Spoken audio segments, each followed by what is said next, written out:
Cette vidéo a pour objectif de présenter une correction du sujet de type 1 portant sur l'enrichissement des génomes des eucaryotes. Ces deux termes scientifiques se retrouvent dans le sujet lui-même, ils sont donc particulièrement importants et doivent être définis dès l'introduction. Le génome est l'ensemble des gènes d'un individu ou d'une espèce, une notion à ne pas confondre avec celle de génotype qui fait référence aux allèles.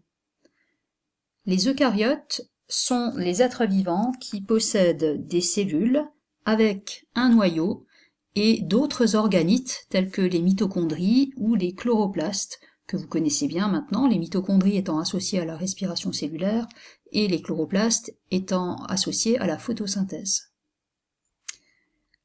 En dehors des brassages génétiques normaux se produisant pendant la formation des gamètes et lors de la fécondation, plusieurs processus ou mécanismes ont contribué et continuent de contribuer à l'enrichissement et à la complexification des génomes nucléaires des eucaryotes. Exposer ces mécanismes d'enrichissement des génomes ainsi que leur rôle dans l'évolution des eucaryotes.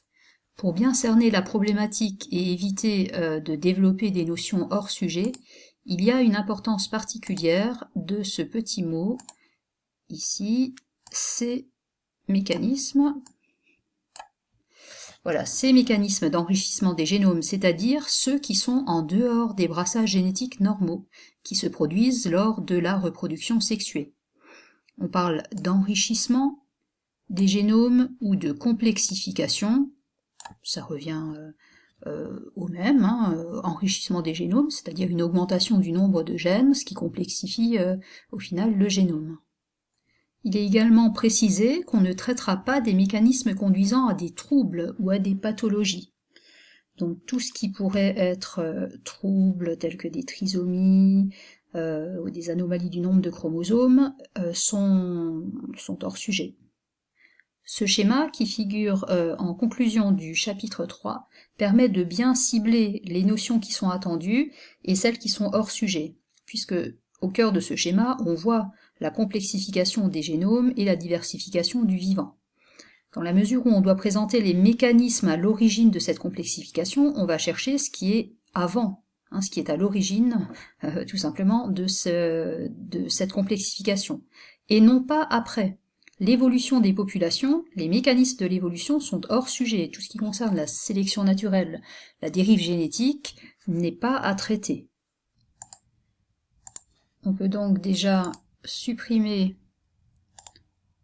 voilà, cette partie-là, ça on ne le traitera pas. Dans les mécanismes en lien avec la reproduction sexuée, alors de la même façon je vais supprimer voilà, les brassages génétiques, puisque ce sont des mécanismes normaux de la reproduction sexuée, et on vient de dire que c'était hors sujet. Il nous reste donc les anomalies de la méiose, mais dans ces anomalies de la méiose, il ne faut traiter que des anomalies qui ne conduisent pas à des troubles. Donc on ne traitera pas des anomalies du karyotype, mais il faut parler du crossing over inégal, qui est une forme anormale du crossing over, mais qui a un intérêt évolutif. On va le revoir dans un instant. Les mutations sont attendues, non pas pour elles-mêmes, mais en association avec le crossing over inégal, on va le revoir aussi.